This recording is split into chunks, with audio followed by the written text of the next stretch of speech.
Oh, Knicks fans, Knicks family, what's going on?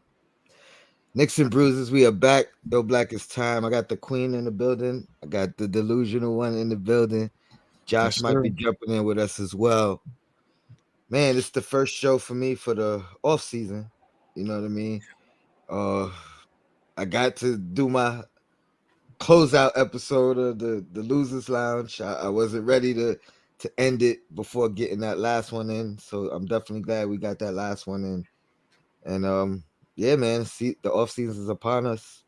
We're gonna get started just giving a quick overview of our thoughts on the season. I'll set it off.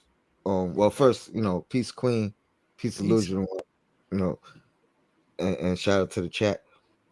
But yeah, I mean, the season was definitely a success in my eyes. You know what I mean? Um, Queen, you said I came with perspective right after the game, You the did. that last loss, and part of that was just because I was thrilled already because we exceeded my own personal expectations. I think we blew out the water the expectations of the general public and the general media, and most of us Knicks fans didn't think we were going to perform the way we did. Seating wise, um, definitely beating Cleveland. I don't know if that was a given in any of our minds. And then doing it convincingly in 5 games, definitely, you know, put a smile on my face. You know what I mean? Hmm. Then we got to Miami. I keep calling them the grown up version of us. You know what I mean? They're us with the experience already. They're us, with the poise and they've been through the ringer already, and we're kind of just getting there, just getting our feet wet. But they already started swimming. But yeah, I think we put up a decent fight. Wish it would have went to 7. Definitely happy it was not less than 6. You know what I mean? Which it very well could have been. And yeah, man, most of the credit has to go to Brunson, but I think overall for the season, you got to give credit all across the board, right? I mean, everybody had their moments. Everybody had some down moments, and then they climbed back up. I think nobody kind of quit on themselves, and nobody quit on the team. So I definitely got to say this season was a success, and it makes me look forward to the future more than ever before. And I felt that way last year as well, or excuse me, coming into the season. But I feel like the future's brighter than I expected. Well, yeah, you guys. I'll start with Queen. You give me your quick synopsis of the season, and then pass the buck. Yeah, I thought it was a successful season as well. Definitely exceeded my expectations. Um, it was just, and then also just to get Brunson this season, to get Josh Hart this season, just to add, two players that really made our team better and made the possibility for us going forward better. And it was just fun. It was fun to cover this team. It was fun to watch this team. And I'm hopeful, going forward. No guarantees, and we'll talk more about that. But I'm hopeful going forward. Um, I'm, I still think it was a missed opportunity in this series against Miami. A few things go a different way, coaching wise, player wise, and we're in the Eastern Conference Finals. But I think all of our players, if they didn't already, they absolutely know what it takes right Hmm. now to play in the playoffs and get to the next step. I think Miami was a load, as far as presenting a challenge for us. So, I'm excited, for what comes next. Well, I think we definitely overachieved this year. So all Nick fans should be ultra excited. What we saw this series, just playoff run period. We realized what I stated kind of from jump that Jalen Brunson is a superstar. Um, and You he's did just jump out that window. I didn't even say that. That's Right. my man. That's true. That's true. And we definitely gotta see what's up with Jules and his mental, and certain other guys. But for the most part, I'm excited what the Knicks' future can hold. I'm excited with Brunson, and pair him up with Hart. And another off season of the organization realizing maybe we need to bring in some Tibbs kind of players and run it and see what production we can get out of Tibbs, because I believe this might be Tibbs' final year if he can't really produce, even though he has another year after that.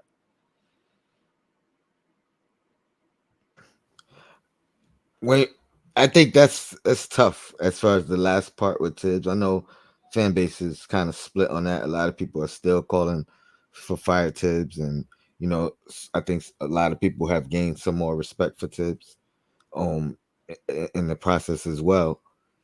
I don't. I think he finishes it out. You know what I mean? Like if you look at this 3 years here, you know, successful year coming in, a down year, and then an even more successful year.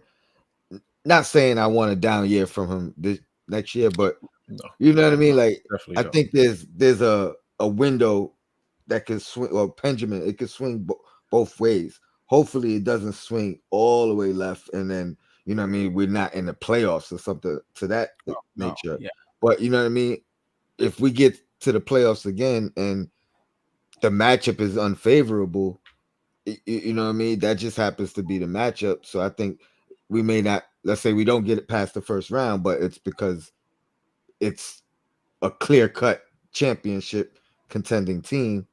You know what I mean? Now it's really about how well you fight, how'd you go out. Similar to what I was feeling about this Miami series. Um, when we were facing elimination initially, it wasn't about us losing or winning. It was about how we fight and how we go out. If we go out, how we go out. I want to go out with everything on the line, and thank God, they gave us that extra win. They gave us that extra losers lounge, and what I mean. We was able to champion their efforts going out for the most part, give or take. We'll get into all that as well. And just to piggyback off what you said, what I'm noticing in the NBA is coaches, it's not even about whether you're a good coach or not. If you have a successful season, you get to come back. If you don't have a successful season, you get fired. So if next season we don't make the playoffs, Tibbs is gone. I think even if we lose in the first round, we might be gone, depending, Yeah. on, but I think if it's another successful season, we get back to the second round, we lose. I think he stays. I think that's just how it is in the NBA. I just think GMs are just looking for, in my opinion, that quick fix. They're not willing to stick with a coach through the good and the bad times like Miami did with Spo and Pop. None of that. you got to earn your next season. That's basically what it is. And Yeah. I think Tibbs has earned it. Not that he's been perfect, but in terms of where we are, where we went, I think he's earned next year. Let's see if he earns the year after. I agree, but there are other factors as well. You know what I mean? Like I'll say, fair or unfair, like Phoenix firing their coach. A lot of that I think has to do with a new regime coming in, new ownership coming in, and Right. then wanting to put their mark on it. So, and True. again, fair or unfair, or warranted or unwarranted, I think Tibbs may have a little bit more wiggle room considering his relationship. These That's are the true. guys that brought him in, and you know what I mean. So Right. that, Olin and might have again, the final say though. that well, he always does, always does. Yeah. But even in that, I think Tibbs and Dolan have a personal relationship too. You know what I mean? Just because of the history and things of that nature. So, and again, fair, unfair, warranted, unwarranted. I'm just saying Mm-hmm. that may make it a little bit tougher on the decision makers when they have Mm-hmm. a personal relationship with with them. And at the same time, that could also be what I mean, a gift and a curse, because maybe that gives them more leeway to connect together and you know what I mean, finding tips the guys he wants and things of that nature. So I think it goes both ways. It could be a detriment. It also could be a blessing. As of right now, so far, I think it's been working. Right? It's been good. You know what I mean? They work well together. Anything else you want to talk about this season in general?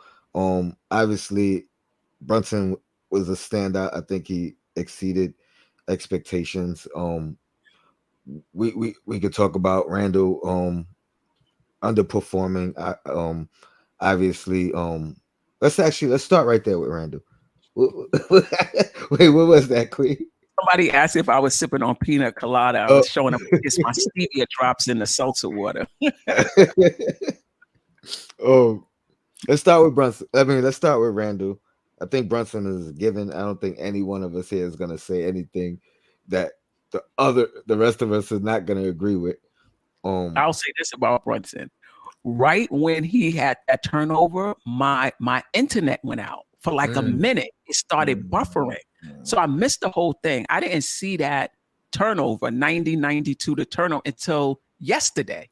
I was like, oh my God, we was that close. He turned the ball over. Well, I didn't see that. They saved you the misery, Queen. They saved you Oh the my misery. God, that would have been really, really hurt. You had Josh Hart wide open for a 3. Yeah, I mean, and I know why he didn't pass it, because Josh Hart been reluctant to shoot the ball that series as well.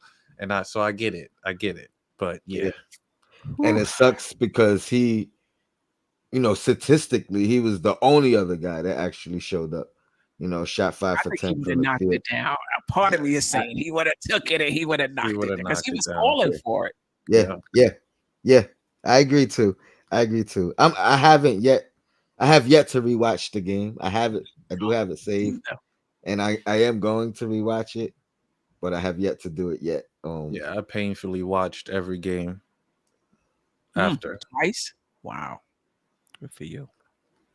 Painfully. Because I wanted to see the effort on certain players. What was the effort? Regardless if he was making shots or not. So I was doing research.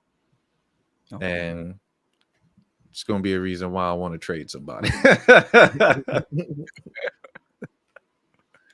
Okay, all right. Well, I guess that's the segue into the next what we wanted to talk about, Tom. Yeah, I'm gonna let you. No, I'm not gonna let you lead off. I'm gonna lead off with this real quick. Just bear with me. I'm still a novice on this computer, but I think I'm figuring things out. You got some slides, Tom? I have. He's stepping it out. I have a video. Let me say fair use. I have yet to be flagged. I do not want to be flagged, but I'm trying to figure this thing out. I want you guys to listen to this and tell me what you think. You guys can see it, correct? Yes. And the reason why I bring this up is I didn't see any videos of anybody in San Francisco ripping down a poster of Clay. Saw that outside of Madison Square Garden. Yeah. Because Julius Randle had the temerity of going 3 of 14 against the Heat in the Game 6 loss in Miami. And there's Julius Randle, who has been nothing but terrific for this Knicks team, getting his poster ripped down and Fugazi fans in Ewing and Oakley jerseys stomping on it. You people should be embarrassed. There's a cop shooing them away. Embarrassed. Yeah. So he goes on. I'm gonna just encourage you guys to go ahead and seek out that video and finish it. It's only 8 minutes long. But yeah, what's your guys' thoughts on that behavior and the fans in general? You know what I mean? Can I get a stab at it, Queen? Absolutely. Absolutely. All right. So I'm 34, so I don't really condone certain aspect to that level of vandalism and things of that nature. But if you are our key guy, Julius Randle. You're Mr. All NBA third team. 24, 10, 4. Solid numbers in the league. But then when it comes to the playoffs for us, you're nowhere to be found. You didn't put in the effort in certain games, especially from what I saw, for what I've watched. It's very disappointing that if I was out there, I would have vandalized that night. That's how frustrated I was regarding Julius Randle. Like, to the point where it drove me to understand Stephen A's rant, and I never agree with that guy. But the emotions that I had. I said this time you do. This time I do. As far as just the effort and the performance and certain shots, and I would have, if Randall would have took 50 attempts that night, I probably would have felt better. I still didn't think he was aggressive enough that series. Yes, you're coming back from the ankle injury, but Brunson himself was hurt all over. You can tell by a certain performance. So I felt as a Knicks fan, as having the up and down emotions with Jules, that I just don't think he put it all out there, and I was highly upset. So I agree with everything that occurred with the poster. It's not like they're taking it out on Julius. It's not like we're pitchforking or going at his family, which would have been bad. But it's just you're taking your anger out at that moment. I'm down. All right, Queen, I'm gonna let you go first, and then I'm gonna give you a lot of pushback. Delusion. Oh, trust me. I'm with it. Shout out to Mega NYK. He says classless, not real fans. Queen, what's your thoughts? Yeah, I mean, I think this is just indicative of what fandom has been in New York City. It's always, what have you done for me lately? That's just how it was. That's how it was with Patrick Ewing. That's how it was with Melo. Like the bigger perspective is just not there. Now, the frustration for me was definitely there. I feel the same way about expecting more from Randle. And I get it that he didn't shoot well. I get it that because of where he plays, he's a power forward. It's easier for other teams to take him out of the game because they're operating in like smaller spaces, power forwards and centers, unless you got one of those Giannis games, it's kind of easier to kind of crowd him and take him out of his game. But that's offense. You could still play well and not score points. And I just didn't see that from Randle. And I was disappointed as well. And I think as far as my, as far as trading him, I'm not going to say super okay with it, but I'm definitely more okay with it than I was, prior. I just don't think he's that guy, that we need to pair up with Brunson. But as far as I just think, for me, I just have a broader perspective, and maybe that comes with being over 50. You know what I mean? I just have a broader, perspective. This is a guy who came to us. You over 50, Queen? Yeah. Black don't crack, Queen. I love it. I love it. I love it. Yeah. This is somebody who came to us 4 years ago and just built his game year after year, got better and better, 2 All-Stars, 2 All-NBA. And I'm not making any excuses for how he played in the playoffs. I'm with that criticism. I'm just not going to forget everything and start crapping on a poster and crying and like he's the worst thing since, I just think that, to me, I just thought it was a bit overboard, but I understand the frustration because Julius shows up, and I'm not even talking about points. Just his floor game, his passing, getting on the boards if he's able to. I know he had the ankle injury, getting on the boards, his rotations. Even if you can't score, we're past Miami. We're in the Eastern Conference Finals. Yeah, 100%. I first off, let me shout out Paris Duggar. Appreciate the super chat. He says we way overachieved. Beating Cleveland was the measure. but we could have got past Miami, like No what doubt. Wayne said. And I agree. I agree with Yeah. quickly. my co-hosts. It's We're not even look. You didn't bringing up other stuff one at a time. Delusional. What- We right now what- focusing on what- Rand. I can't take a double That's whammy. the Randall thing. We're having two different discussions at once, right? Because and again, I forgot who put it up, but they said, "Am I defending Randall?" No, I can't. You can't defend Randall. You know what I mean? He did not show up. He did not play well. But what we can't do is excuse that fan behavior. It's vandalism. You know what I mean? It's like people could have literally went to jail. You know what I mean? Ruined parts of their lives, depending. You know what I mean? It could have incited something worse. And then I look at it the same way I felt 2 years ago in the playoffs when Knicks fans was screaming out the profanities with Trey Young. To me, it's classless. You know, I bring my daughter to many of games. You know what I mean? She's a little bit older now. She's probably used to that language. But when she was younger, I was bringing her, 6 years old, 8 years old, 10 years old. There's hundreds of kids at these games. I think you got to show restraint and better behavior. You know what I mean? And it reflects bad on fandom in general. You know what I mean? Like, we talk about the losers lounge, and a lot of those comments was on fan behavior, which when it's celebratory and it's not dangerous, and you know what I mean, you just letting loose a little bit, I get it. But it looks crazy, you know what I mean? Like from somebody across the country just looking at it on Instagram or YouTube or wherever, you know what I mean? It looks nuts. If you taking your Randall jersey that you bought and you burning it like they was doing with LeBron James, by all means, go ahead, do that. That's too much. I'm saying the same thing. That's the same I thing. mean, but that's your jersey that you spent your money on, which I'm assuming like that's in your backyard. You know what I mean? Like that's what I'm saying. That if that's how you want to express yourself, but we talking about at the Garden establishment. You know what I mean? Like or outside the Garden. You know what I mean? Like to me, that's just over the top.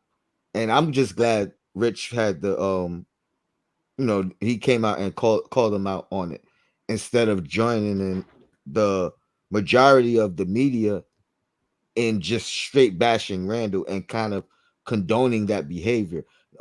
I just think that behavior is wrong. And if you listen to the full version of that Rich show, he says the same thing. Randall played horrible. He played bad. He did not perform in the playoffs.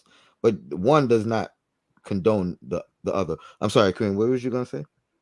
Is your issue the property, or is your issue not appreciating all of Randall? Because if the issue is the not appreciating all of what he's done, it doesn't matter whether it's public property or your own personal property. It's only seeing one playoff game and not seeing the whole thing.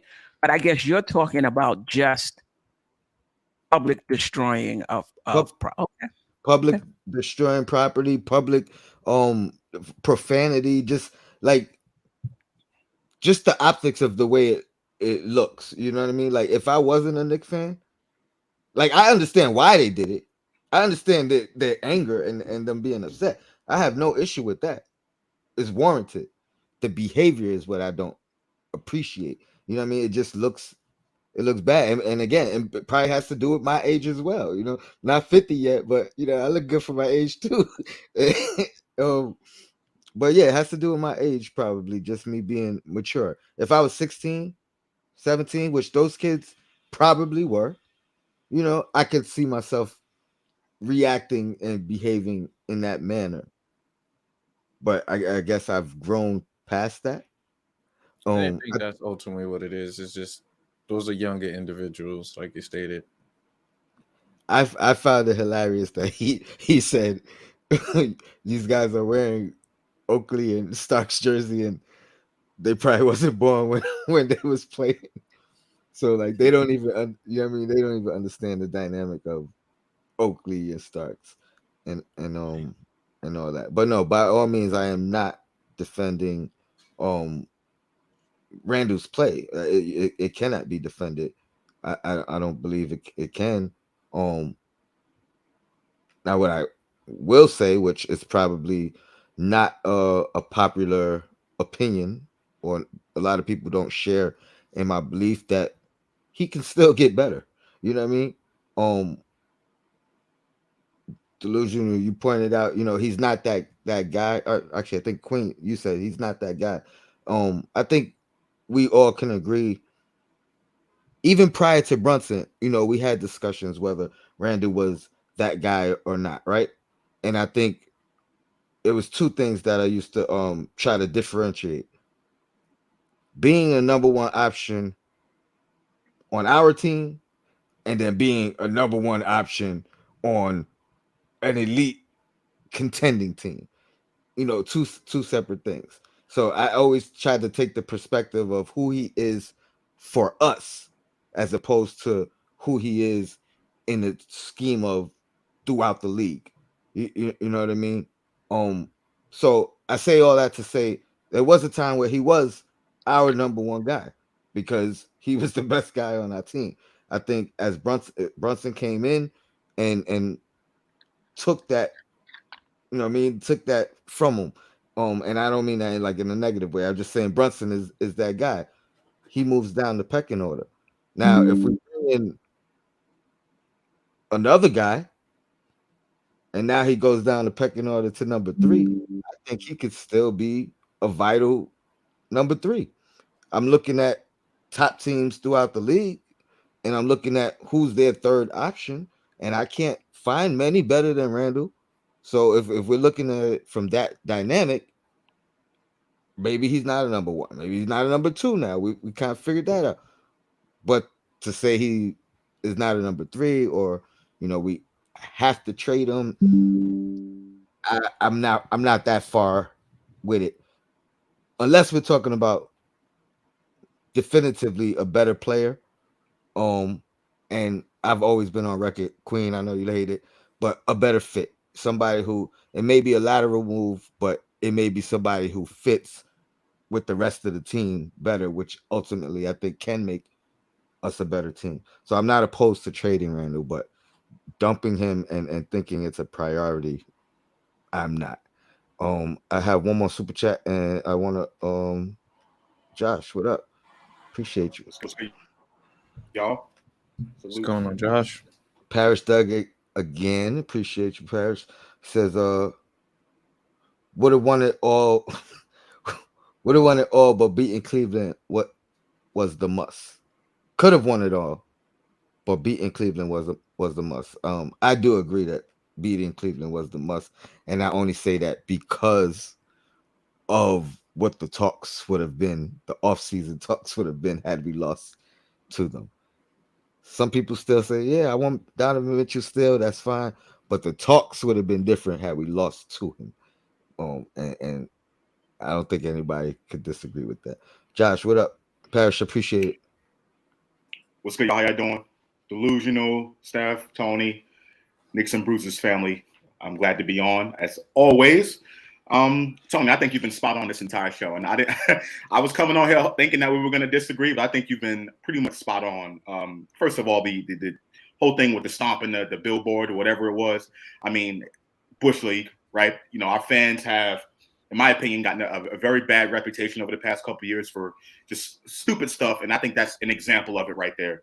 I think we have not won. This organization has not won. The people that were doing that had to be in their either late 20s or in their 20s or 30s, so they don't know what it's like to win, right? None of us really truly do, right? Even the people that Steph's age, 50 or over or whatever, we really don't know what it's like to win, right? So from that standpoint, I kind of understand it, but I just think our fans sometimes can be Bush League, and that's the reason why us as a fan base gets the reputation that it gets. And I've said this on many occasions. The fans want to go at the media and blame the media for things, but sometimes our fan base can be just as delusional, salute the delusional Knicks fan, as delusional and as crazy as they want to portray say the media is, right? So that's just how I feel about that, and I think Rich Eisen was spot on in that regard. In regards to Julius Randle, nothing has changed for me in regards to Randle. I know he had the bad playoff series, but I think the thing that people often kind of confuse is that they look at Julius Randle, like you said, Tony, as a number one guy. And I just don't think he is a number one guy on the championship team. We've had numerous discussions about this. I never thought he was a number one guy. He's not getting paid like a number one guy on the championship team, right? His contract is, by today's NBA standards, it's good money. No, don't get me wrong. It's good money, but it's not on that upper echelon max level, right? He made all NBA. Right, there's only 3 other players on that All-NBA list that are not getting max contracts. That's Jimmy Butler and De'Aaron Fox is getting it. So only 2 other and Domantas Sabonis. Right, those are the only 2 players that are on that All-NBA list that are not making max money. Everyone else is making max money. So to me, I think Julius Randle has he's outplayed his contract. I'll just say that so far since he's been here. Right, and I think that has to be taken into account. And the fact that he is. Or I thought he was the number one on this particular team is obviously Brunson. I just think people often get that confused with being a number one on the championship team. I still think we can use him. I just don't want to trade him away for nothing. If we're going to trade him, I don't mind doing it, but I want to bring back something of equal value, right?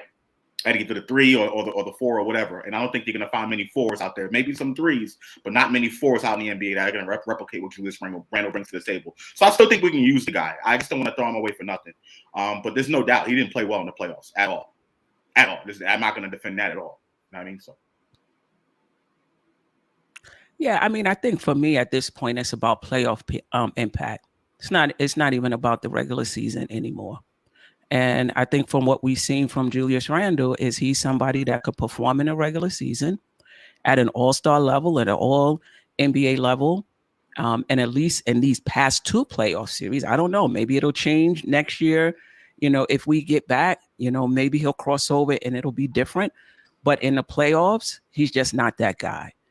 And I don't think, at least for me, the expectation wasn't that he would be a 25, 10, and 4 guy in the playoffs, right? Things change, especially, like I said earlier, he plays the power forward and that center position, which he doesn't play. But those 2 positions, it's easier to guard those guys. You can crowd them. You can, you could double team them. It's not like they're bringing the ball up. You get a screen, they pull up for a 3, or they get, so he plays a different position that's a little easier to scheme for. I get that.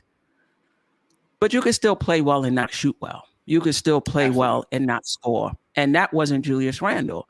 And then there were some plays defensively where it's not even, didn't look engaged. Yeah, that's one way to put it, but didn't even seem to know where he should be and what he should be doing. So I just don't see him as a playoff impact player. And I think what Brunson's performance has done is it's accelerated our window maybe a little bit more than we even thought. And I think we got to get him some help. And I just don't think right now Randle is that help. Playoff wise, and I'm just talking playoffs. I'm not talking regular season at this point. I just don't think Randle can be that guy. Can he be helpful on a playoff team? I hope so, because I didn't see a lot of impact, in this playoff season. So for me, I'm a little. I appreciate his talent and what he brought and what he did, but I'm a little more open to moving him than I have been in the past. But like Josh said, it depends on who we're talking about. I don't think he's the guy to match with Brunson in the playoffs. I just don't. It can change though. It can change. Yeah. But for me right now, I don't think so. Can I ask a hypothetical question, right? Because I agree with everything you said in regards to all the stuff that he wasn't doing from on the defensive end or not knowing and the effort and all that stuff. I'm never going to dispute that. That's not even in dispute here. But specifically from the offensive perspective, if the Knicks were to bring in a ball dominant wing player, right? And the Knicks have their primary ball handlers in the starting lineup being Jalen Brunson and said wing player. and Julius Randle's role has been diminished to more of an off-ball role where they turn him into more of a finisher, and he's doing less ball handling. There's less turnovers, obviously, because he doesn't have the ball in his hands as much. Do you think that would make a difference in your analysis of him from the offensive perspective, from the offense? Yeah, maybe, Josh, but that was his role this year. I think his ball handling responsibilities was down. His us leaning on him to facilitate. You guys froze. Can y'all hear me? Yeah, I can hear you. Okay.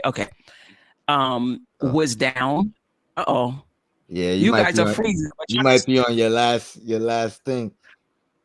I might be on my last bar. Yes. Oh, I mean, you back now? You moving again now? How are we? Maybe. I just think that's what happened this year when we brought in Brunson. It went down. He's still ball handling at at least elite usage rate. He's still over 27% usage. So that's still a lot, right? Especially for a power forward. That is a lot, right? And again, I'm not making any excuses for him because everything else you said outside the offense, you're 100% correct, right? And that's the big problem right there. But offensively, I'm just looking at it from the perspective of if we had a ball dominant 3 or 2 that's able to basically fluctuate ball handling responsibilities between himself and Brunson, and those are the guys that are mainly carrying the ball, that are mainly doing all your facilitating, and Randle is more of an off the ball role, say of a usage rate of about 20 or less, right? And he's just a straight up finisher. I think we look at Julius Randle different, but because Julius Randle is in a primary ball handling role for a power forward, and during the regular season he does it well, I don't think he's seen as the double teams that Miami threw at him during the regular season that allowed him to do what he did, right? Because if no team is throwing those double teams at him, Randle's gonna get those. He's gonna get those numbers, right? So I just kind of look at it from that perspective, and that's the reason why I just don't want to throw him away, because I still think there's only a certain amount of power forwards that's in the NBA that can do what Julius Randle can do, right? So I'm just kind of looking at it from that perspective. But Queen, I think you're spot on everything else in regards to the other stuff that Randle can do to play well. I think you're spot on about that. But I'll say this also: if you get that type of shooting guard, a power forward, small forward, your power forward don't even need to be like a Julius Randle. Your power forward doesn't need to be a go-to guy. Your power forward in a situation like that could be a Jeremy Grant, could be somebody who plays off the ball if you have that your point guard position and at your power forward position. Because the thing with Jules is I want a two-way play at the 4. And maybe not all the time on every possession, but a little more than we're getting. Fair enough. Yeah, I mean that's good analysis. And we're gonna get into. I got four potential players we could pursue, and we'll talk about scenarios whether that would be adding them to. Queen, you almost got me, to the perceived core of Randle, RJ, Brunson, or if we have to use one of those guys, somebody else in here, and then I want to get what your guys would prefer, your preference. And then if you have any names, by all means. But before we get there, I wanted to put this up. It looks like it's a little bit cut off. But Steph Bondi, he came out. He said, the Knicks are planning not to invite media to the exit interview again. No postseason interviews with Tibbs, players, or Leon. And then Mark Berman chimed in. He said, not my problem anymore. But it's a disgrace. I just wanted to get you guys' thoughts on that. I know I'm gonna lead with Josh. This was the one where I thought Josh was gonna be ready to have some flames. So we start with Josh. And what's your thoughts, man? You okay with it now? No, I'm not okay with it. Yeah, they should invite people to the exit interviews, and everyone knows where I stand about this. Some fans will say that they don't care, but I would like to hear from the team and hear what the organization's plans is. I just don't like the fact that the Knicks fans are too much in the dark, right? And it's primarily because James Dolan's really self-aware about his image and his assets, his babies, right? But I'm not okay with this. I just think no other team in the NBA is doing this. Right, the Knicks seem to be the only team that is trying to hide something for some reason. I gotta live with it. I ain't got no choice. So it is what it is. Queen, it is what it is. Yeah, but you're not okay with it either, right? It's just not I don't have any feelings about it either way, to be honest. Delusional. For me, regarding the players, we heard from the players all year. We heard from the players after they lost, so that's fine. I've heard enough of the players. I want them to rest up and then get ready to start training, so that's fine. But as far as the organization, I want to hear from Leon. Not necessarily from the owner, but then again, maybe Leon would do what he did last year in the sense of where they do their own MSG interview and conversation where they can have it scripted and stuff like that. Because, and I get it to a certain extent, because you have certain writers that'll come in and write something and can stir up something or can leak something. Oh, is it potentially you can go after Joel Embiid or this disgruntled player and then throw that out. So, like I said, I'm with Queen as a 50-50, but eventually I do want to hear from Leon Rose. Yeah, I'm actually in agreement with Josh and all three of you. I'm not okay with it. It is what it is. In the past, last year in particular, I was okay with it, and that was more so because it was a disappointing season, right? It wasn't a deemed as a successful season. This year was a successful season. There's nothing to hide it from. You know what I mean? There's nothing to put your head down about. Come out and one, put some confidence into the team. I'm sure you did it privately and told them how proud you are and how happy you are at their success and the journey. But I think do it publicly too. You know what I mean? Come out and talk your talk. Matter of fact, you know what I mean? Like, yo, y'all didn't think we could do what we did. We ain't get to our ultimate goal, but guess what? We were better than y'all thought we were gonna be, and we on the right path. And like, there's things you could come out and say that would be encouraging. You know what I mean? That gives like some confidence to the team, and I think the fan base does deserve it. And to your point, delusional. It don't got to be the team. It don't got to be the coach. We heard from them after every game for the most part. Leon, you could come out and have some good words. Talk about how proud you are. The direction. Maybe add. You don't got to talk about a player, but say, hey, if we had a little bit more of this, some shooting. You know what I mean? Say some things. Give us some direction. Part of that is obviously with content creators. We want to get all the juice we can to talk about, and but at the same time, it lets us use our imagination and speculate and try to guess things too. But I am with you guys. I think I don't like it. There's nothing to protect the players from this time. You know what I mean? Like last year, I think it was a turmoiled season. Tibbs was on the hot seat. I think, at least from the fan base perspective, there's a lot of question marks. This year, it's so much positivity that you could bring out of a interview. You know what I mean? An exit interview. Just talk about the good things. You know what I mean? Like, and say no comment if you don't want to Forget answer it's the a media, bad question. so don't forget it's the media. So they'll definitely try to poke and jab here and there. So I mean, absolutely, but I mean, As they should. You guys are adults, man. That's what media part of the training is for. business. If you Part of the can't business. if you can't figure it out, get some media training. It's You part know of the what I mean? business. Yep. But yeah, I had that one. Any anybody want to add anything about that or no? Now, not about the media. I do want to add something in regards to Julius Randle, and I see Hardwill in the chat. Salute to For the Love of the Game podcast, Hardwill and L. And I'm going to get on with those guys real soon, but I already know what's coming. Hardwell's going to be like, oh, Fulio, you want to chase the narratives about Randle and all this. That's not what I'm doing at all. I just want to say in regards to Julius, a lot of people just want to get rid of him and throw him away to the wolves for nothing, right? I still think he is valuable. The Knicks are paying him a very good contract that he is outplaying, right? So that's something you want to keep on your team. The same way I look at RJ in the regards, but I don't expect much from him. I still think RJ is a player we could use, right? I like RJ's leadership. I think he shows tremendous leadership for his age, right? Better than Randle, leadership as far as how he carries himself on and off the floor, right? So I still think that's a player we can use. Now, if we have an opportunity to get better by trading any one of those guys, I'm all for it. But I just don't want to trade people just to trade them. And I think oftentimes when I come on here and people say I defend Randle and I just want to trade RJ, that's just not true, right? I want this team to be better, right? But, real recognize real. I understand when someone – certain things that players can offer to teams, and I just don't want to trade all of that. You know what I'm saying? I'm not that kind of fan.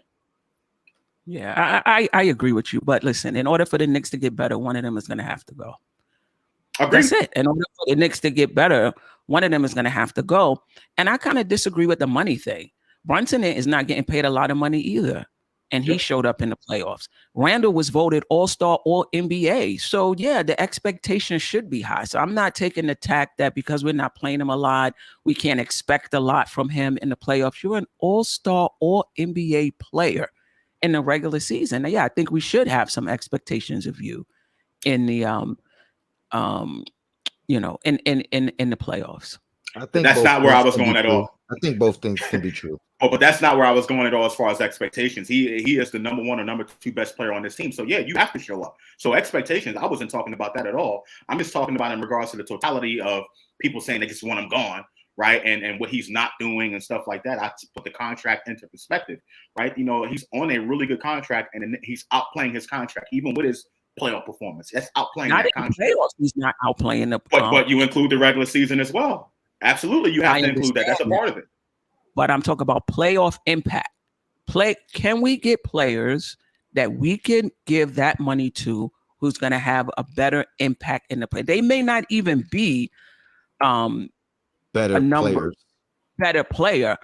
Can we get impact players, playoff performers on this team? I think going forward, that should be what we're thinking about. Playoff impact players. And he's just not it. I think both things can be true though, because you got to get there too, right? So you can't negate his value in getting us there or helping us get there. You know what I mean? So I think both things can be true. That. But when you get there, you 100% right. You got it. You not only do you mean we want you to elevate your game, but like I was saying before, at least be equivalent to your regular season performance, and he has not done that. But let me ask a question. So Duncan Robinson, right? Someone during the regular season didn't play much. He played superb in the playoffs. Before, how do we know who that player is? Like Tony said, we have to get there. So based on your whole thing, Queen, if it's just about the playoffs, we should trade Julius Randle for Duncan Robinson straight up because we know he's going to perform in the playoffs. That's no. What I'm saying is don't twist it up. Don't twist it up. You mentioned the playoffs specifically. That's what you mentioned. I didn't twist it up. Don't twist it up by bringing in Duncan Robinson. I'm talking about on this particular team, Randle for 2 playoff seasons has not been a playoff performer. We need playoff performers on this team going forward, period. And he's not one of those guys. What I would like Duncan Robinson on this. Duncan Robinson, by the way, did not play great in this series. He played good like 1 game, but he didn't play great in this series. But if he did, yeah, bring him on. Maybe not in Randle's spot with Randle's usage, but yeah, bring him on. We need play. If Duncan Robinson played well throughout the entire Miami series, bring him on the team. That we need players like that. And she's not saying for Randle. Not for Randle because of the usage. Not, he's not going to have that type of use. All I'm saying is we got to start pivoting toward playoff performers. That's all I'm saying. So the only reason I brought Duncan Robinson up as an example was because I felt like Duncan Robinson played well in the playoffs, and we need playoff performers, as you said, right? And you said that in order for us, in order for us to get said player, most likely it's going to be either Randle or RJ that's going to have to go, right? And if we're just talking about playoffs, by that logic, Duncan Robinson or whoever, any player that's playing well, that's what's not expected to play well because their regular season wasn't up to par, but they're playing really great in the playoffs, would be in that scenario. So that's the reason why I brought that up. I didn't twist your words. That's exactly what you said. Yeah, I just brought up Duncan Robinson. Hold on. I just brought up Duncan Robinson as an example. Right? Because he's a player that played well in the playoffs. So I think there's more to he didn't even play well in the playoffs. He only played 1 game.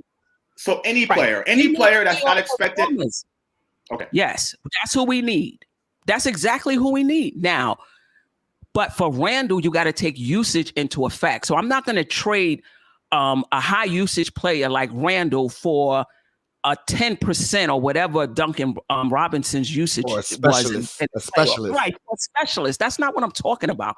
Bottom line is, from the specialist all the way up, we need to start looking at playoff performers. And Randle just hasn't been it up to this point.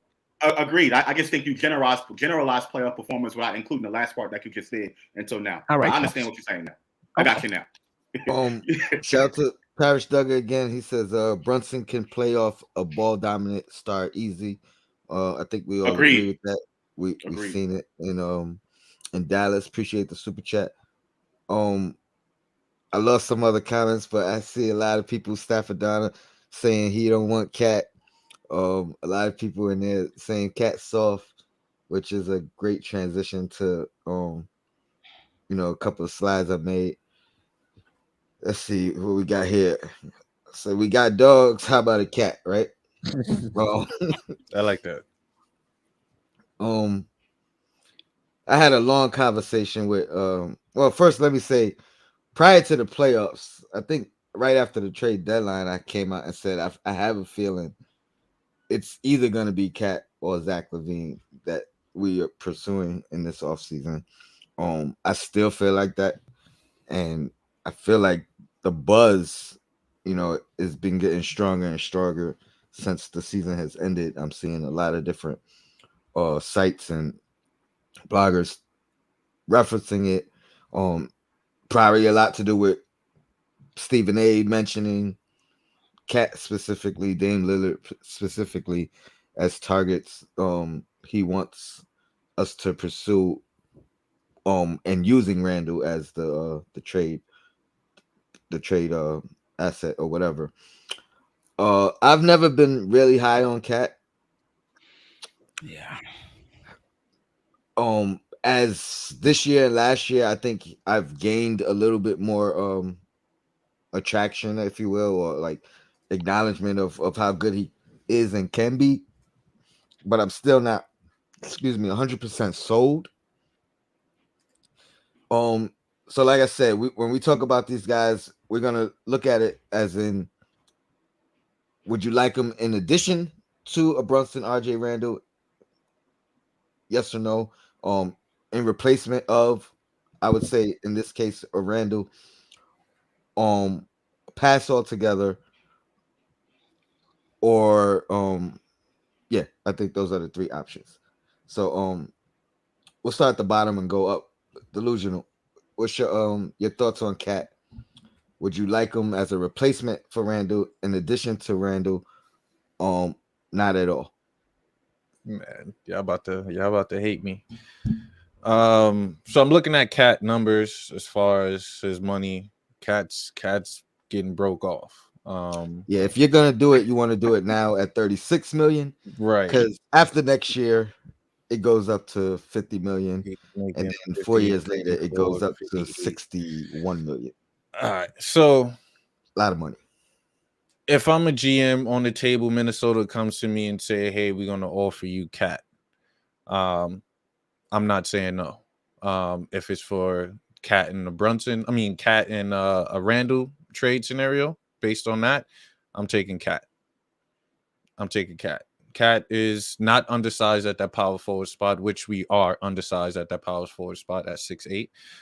Cat is a better spacer, which would help out Brunson as far as being able to shoot on the perimeter, as well as from the three-point line. He has a better back-to-the-basket game than Julius Randle.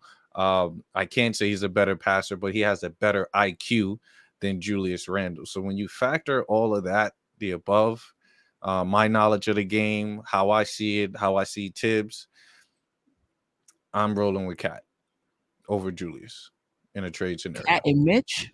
Like so you're talking about Cat instead of Randle, so it would be Cat and Mitch. So it would be Cat and Mitch, yeah. Oh no. So as far as having a dual power forward that 6'11" immobile and then a 7-foot paint presence. I don't see anything wrong with that. My only question is, if you can get Cat and it's not including Randall, RJ, and Brunson, You can't pair say no. that 4 up for me, from my perspective. It won't work because you have Cat who originally he operates from the post, similar to Julius. It's not like he's spaced out all the time. He's from the perimeter. Then of course he can extend it to the 3. But for Cat, if you want to utilize him at his best, it's a post player. So you can't have him and Jules both. Jules is not a great 3-point shooter. So where's the spacing that you're gonna have with all of that? Man. I think there is spacing just because he doesn't have to be in the post. So I don't want Julius shooting. That's one thing. I don't want Julius shooting. My logic is because Cat can get out of the post, he could get out of the way for Randall to get into the post. Yeah, but Julius would be, honestly, in a system like that. Julius is my 4th option to go to on the offensive end. I will run it through Brunson.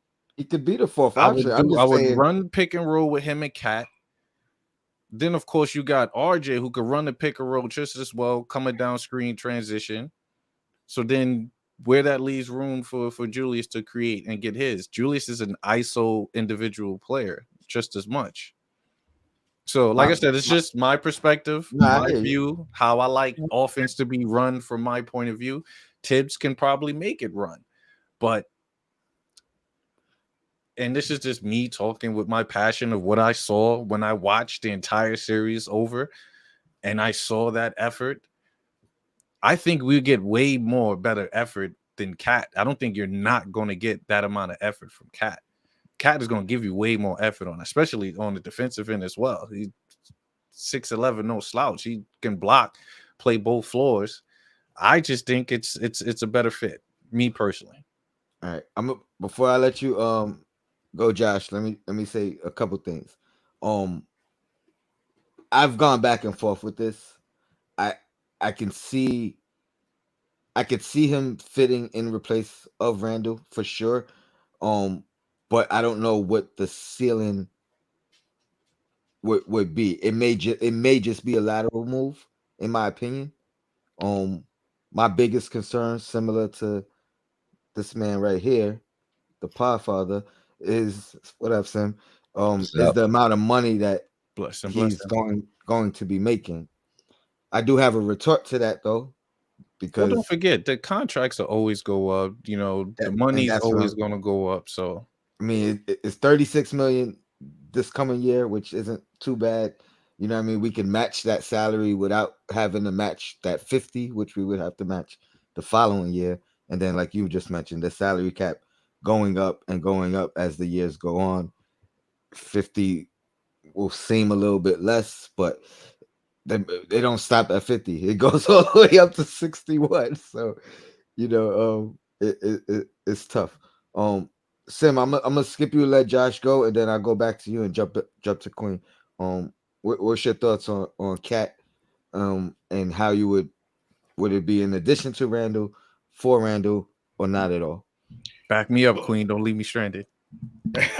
So first off, I think delusional is completely wrong here. I think the flow definitely be spaced out if you put a stretch 5 like Cat on the floor with Julius Randle, because there's just more space to operate. Cat's not going to be in the paint like a Mitchell Robinson or an Isaiah Hartenstein. He'll be away from it, and then the floor will be spaced out. Delusional also mentioned something about pick and rolls. Tom Thibodeau doesn't run pick and roll, right? Tom Thibodeau doesn't run a pick, and then you have the other guy who set the screen actually roll to the basket. That's not in his playbook, right? Now, I wish the Knicks would do it more with Randall currently on the team and have Randall roll, but Tom Thibodeau doesn't have much of an offensive playbook, so to speak. So I think that needs to be put into the equation as well. If it takes Julius Randle and Mitchell Robinson, I'm for it, right? We'll sign Obi to a longer-term contract, give him more money and give him more minutes, right? And then put him next to Cat, and I think you'll have a spread-out offense, right? So I will be for that. But if we can get Cat, trade Mitchell away, get Cat to pair up with Randle, I would have no problem with that as well. But we're going to have to give up some picks. which I'm fine with. We got enough of them, and a couple of young players. And hopefully we can throw Derrick Rose and Evan Fournier's contract in there to make the math work. But I'm all for it if we can keep Julius Randle. I think it'll work definitely well. But if it would take Julius Randle and we got to wind up keeping Fournier or whoever, I'll be with that as well. But I definitely think that will be a plus, adding someone like Karl-Anthony Towns. I think for our offensive sake, it works great because RJ needs space in order to be able to operate, right? Julius Randle needs space in order to be able to operate. Karl-Anthony Towns can shoot the three. And he also can put the ball on the floor, which can give opposing fives nightmares. I don't think it's working currently in Minnesota with him and Rudy Gobert. I don't know why Minnesota made that trade. It doesn't make sense to me, but they wound up doing it. Good for them. But for us, Mitchell Robinson and Karl-Anthony Towns, I think you're getting the same. You're going to have the same issues, right? Yeah, Cat can shoot the ball better than Randle, but you're going to have the same spacing issues on the floor. So, yeah.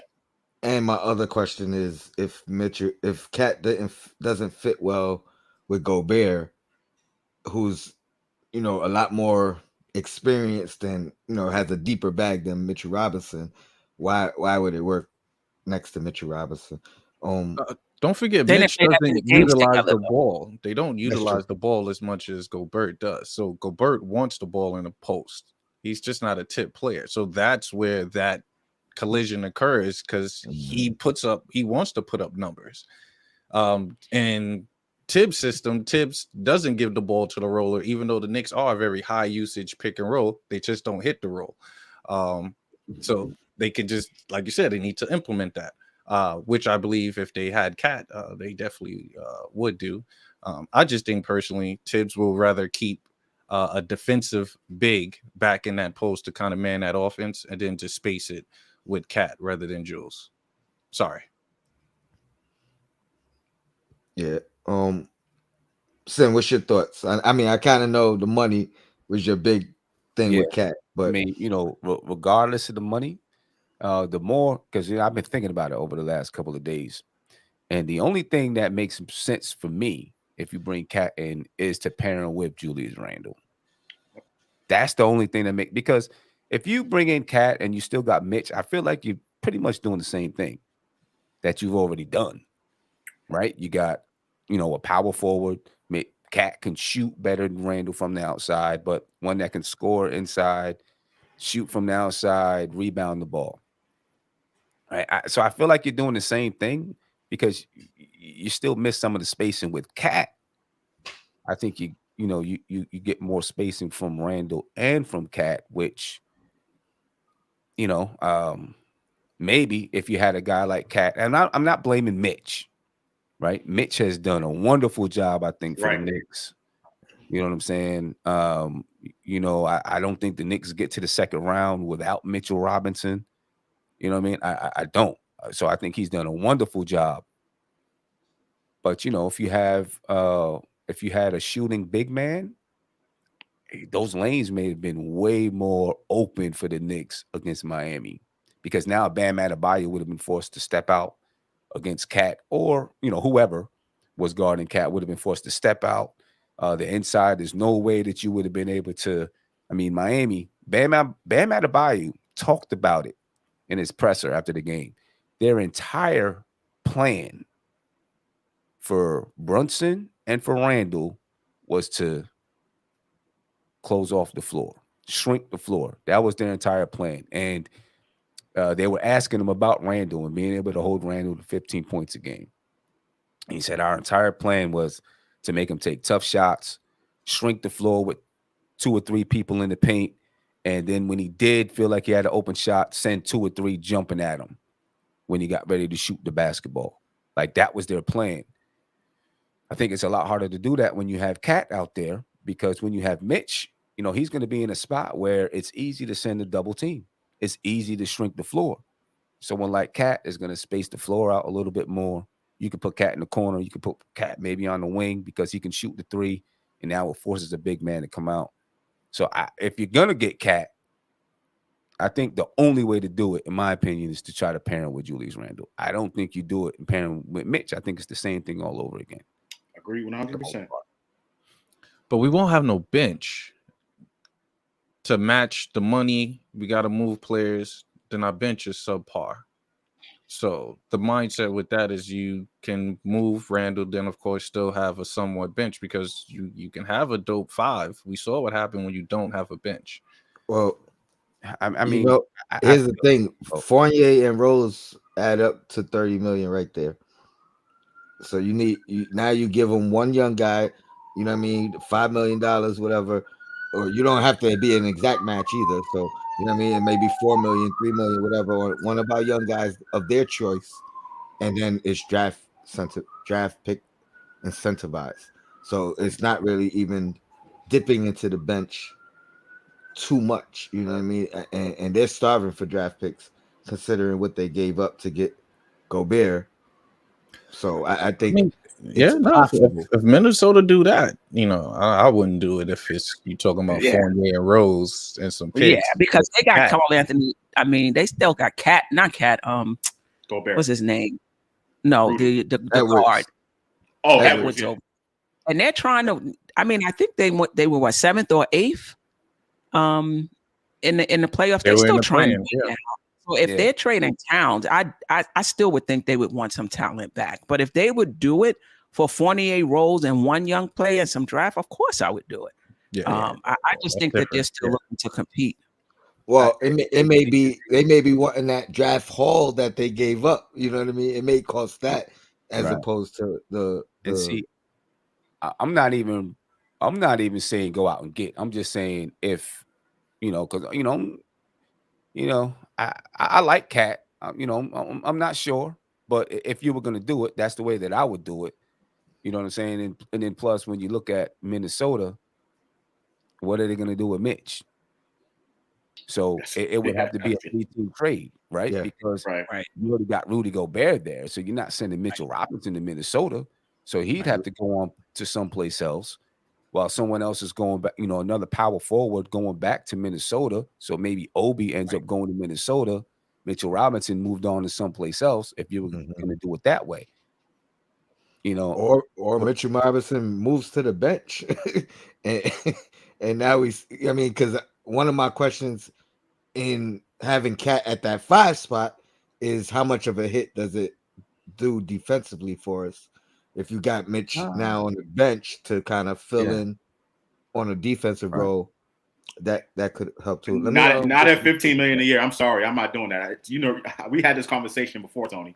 Not at 15 million a year coming off the bench. We paying a guy 18 million to not play at all. So it happens. Yeah, that's not a good thing. That's not good. I mean, I'm just saying. See, I don't think 15 million is bad coming off the bench in today's NBA. Oh, I don't know, Sil. I don't know. I don't know. I just think, with the way salaries are, I mean, you got players in the league making 60 million now. I just don't know if $15 million a year is like crazy coming off your bench, to be honest with you. I don't know. Somebody who can't score? I don't know if it's crazy. Derrick Rose making 15 million. He was meant to come off the bench. He was signed for $15 million a year, and he was meant to come off the bench. That's why we got to move him. That's what I'm saying. It's not an ideal situation. That's not something. Okay, so how much? I don't think we should ever start somebody based off of their salary. You know what I mean? I think that's just the wrong. How much would we have been paying Emmanuel Quickly? I think I would pay Emmanuel Quickly $15 million a year, but the difference is Emmanuel Quickly is going to give me some offense. Mitchell Robinson's not going to do. You know what I mean? Mitchell Robinson's not going to do that. He's not going to give you offense, but he's going to give you rebounding. He's going to give you defense. I think those mean something too.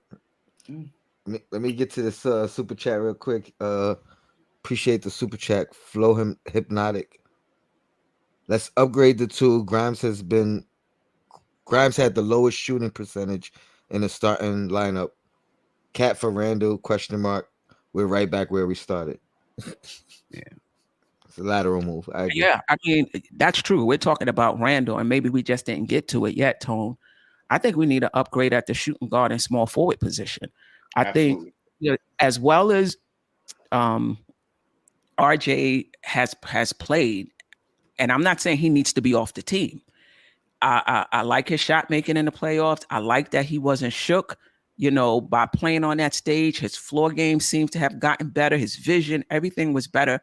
But we still need shooting defense, and ball handling, in my opinion, at that small forward position. And we're not getting shooting. His defense was better in the playoffs. Will that continue? We shall see.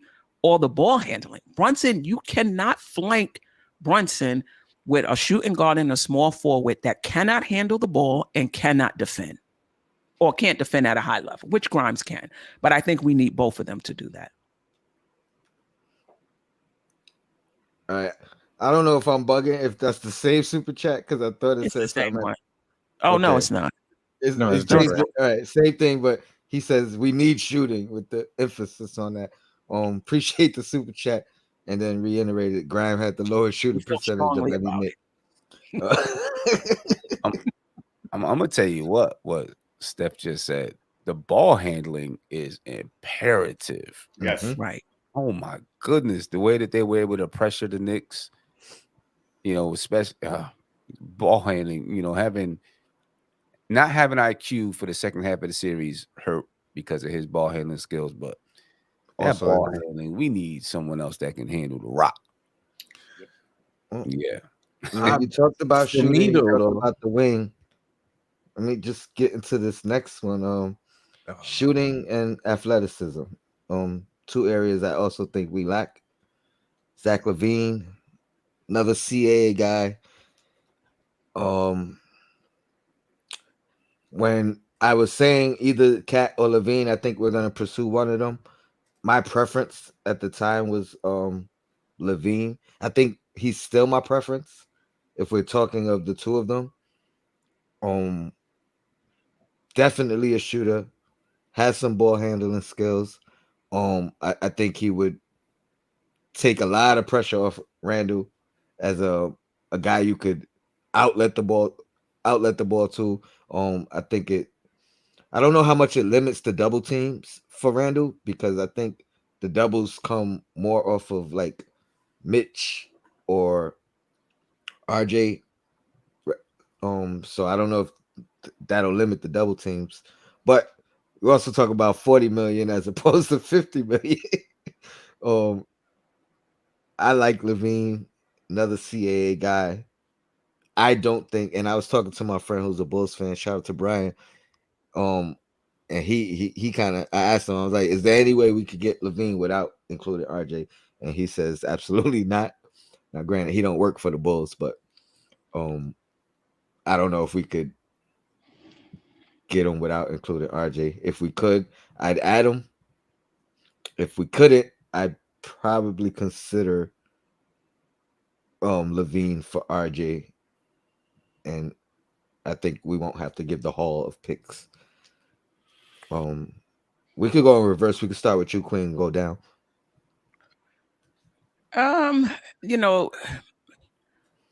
I like LaVine. I just think he's not proven in the playoffs, and he's injury prone as well. I'm not sure, especially under the new collective bargaining agreement, how quickly we get to that second apron. So yeah, I'm okay with it. I'm not super excited about LaVine, but I'm okay with it. I think he is a guy that we could potentially do. RJ, Rose, you know what I mean. At the same time too, just like with Cat, I feel like we could probably do Rose and Fournier, but it has to be a plethora of picks when you're doing that, and they have to be on that rebuild trajectory. I hear you, bro. I get what you're trying to do. You want to keep this Knicks team the way it is, the entire rotation, give up the trash and a few picks, and bring in a star. And it's just not happening. It may not be a few picks though. We're gonna have to give up. We're gonna have to give up. And as a matter of fact, I would like to, because there's gonna be, because of the, so for me, I would prefer, if we're gonna bring in a Cat, we're gonna bring in LaVine, I would prefer to send out a big salary. I would prefer to do that. Keep some draft picks for other moves, because where are all of these guys gonna play? So you still got RJ, you got LaVine, or you got Cat, RJ, Mitch. You're not giving up anybody, but you're bringing these guys. I think it's okay to give up one Well, give up again, on. I started with RJ, and I told you I was speaking with a Bulls fan. He said we can't do it without RJ. There's no way we could pull it off. So, but one of the things we had this long discussion, we came to, a hypothetical conclusion of, what if we traded RJ to Chicago and got LaVine, whatever additions we had to do there, and then Randle to Minnesota and got Cat and ended up with both of those CAA guys. It's a huge risk and a huge it's almost like starting from scratch. You getting rid of all that chemistry you built in 2-3 years. You know what I mean? But at the same time, Brunson just got here, so how much of a big adjustment is it? Again, I was just throwing. It was a long conversation. We was going over all types of scenarios, but no, I don't. I think we would have to include RJ, at least RJ, to start that conversation for LaVine. Yeah. I seen you shaking your head, Sim.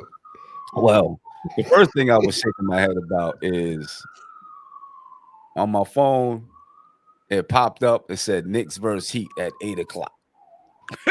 That's what I was thinking my head about. Like my little Google calendar, because I guess the Knicks, I signed up for the Google calendar and the Knicks put it in there. That's tough. That's putting salt in the wound. Tell me about it. That hurt. I guess my question with Zach LaVine for RJ is it how much does it move it forward? I guess that's my question. If you're trading RJ for Zach LaVine, how much does it get you to the point? Does it get you to the Eastern Conference Finals and a chance to go beyond? I think that's the question that the front office has to ask. How old is Zach LaVine? 26, 27? I'd be a little bit older than that, close to 30. Yeah. Is he? Yeah, I thought it was a little younger than that. I guess his only thing. 28. 28. I guess that's the question that you got to ask. And I think, I don't know if the trade-off is, people ask, well, is he going to play defensively? And you just never know until you get into, he could get to the Knicks and respond to Tom Thibodeau and play better defense. Who knows? Yeah, I don't know. It's a tough one. To bring in Cat and LaVine at the same time,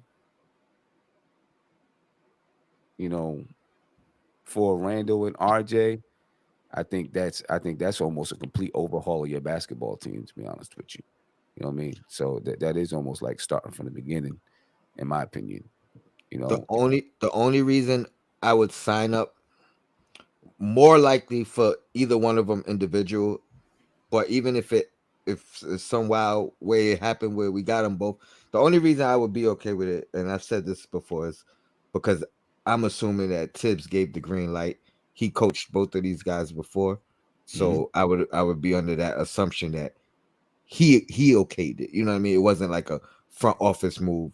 It was him saying, "Yeah, I know how Cat is. I can get him to play defense and do this. I know how LaVine is. I could get him to play the way I need him to play." That's like my only reason why I was like, if they did it, I would be okay with it, because I would think Tibbs okayed it and he knows what he can get out of them since he coached them before. You anything else, Sim, before I go to Josh? Nah, I just, I think I agree with Kevin Bergen. He said, let's keep it real. Leon isn't making that drastic of a roster change. And I agree. I don't think he's changing. I think he would move Randle or RJ.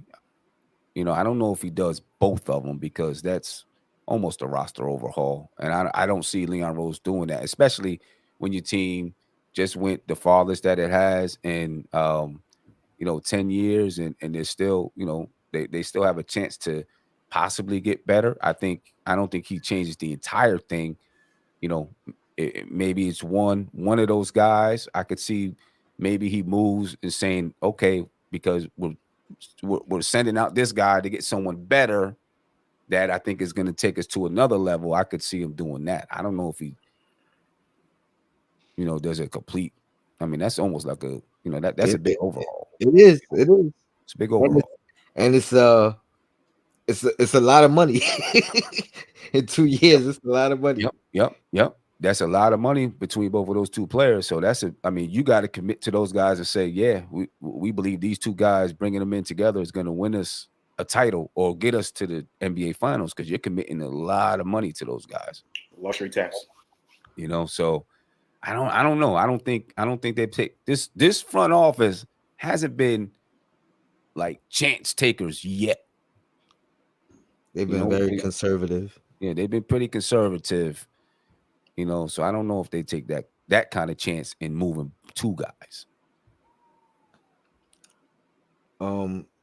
Josh, what's your thoughts?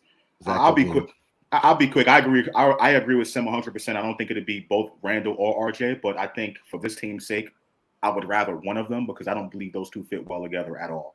Right? Because they, share the same spaces on the floor, and they really, the games are limited in certain aspects. Right? In regards to LaVine, yes, I think he's better than RJ. I said this last year. I said it 2 years ago. LaVine's better than RJ, but not just him being a better individual player. My thing is about the team. And like Queen said, we need shooters to play next to Brunson and play next to Randle. I think LaVine is that guy that can fit there. He can also share ball handling responsibilities. And a lot of times people are talking about, well, what kind of defense can he bring? As if the defense that we have, or the defensive players that we have on the wing are great. Right? Grimes, is good, but RJ is not. He's played well, showing strides and improvement, but he's not a defensive juggernaut by any stretch, right? But because they play for Tom Thibodeau, Knicks teams are going to defend, right? Period.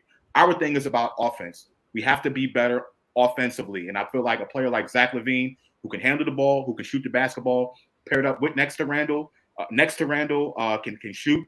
I think that makes the team better offensively, in my opinion. So, yes, I would do it. And real quick, I had a long talk about it last night too. So my friend, he was like, oh, and then put Josh Hart in that starting lineup, next to LaVine and Brunson. And that hadn't crossed my mind. And I'm like, that actually works. You know what I mean? Now you got that defensive guy in that starting unit, as well as the shooting, like defined shooting. And so it could work. Delusion. Already got it. Oh, I'm sorry. No, you can go, Queen. I think Josh Hart. Grimes, you say? I think Josh Hart comes off the bench. I think I think and Grimes too right now. I just think we need a dependable shooting guard. No, I'm saying with LaVine being the shooter. Both, Hart but we being need the it on defense. both sides. We need it on both sides of the ball. The only reason I would go with Josh Hart is if we had a stretch five. Because I just think you just can't have Mitch who's not shooting the ball. Now you got Hart who's a reluctant shooter in the starting lineup. Nah. I would, if we had to, I would have to roll Grimes back. Hopefully we won't have to, but I would have to roll Grimes back with LaVine. Potential shooting from both of them, potential defense from both of them, and then you got Mitch doing what he does. Agreed. I agree with that.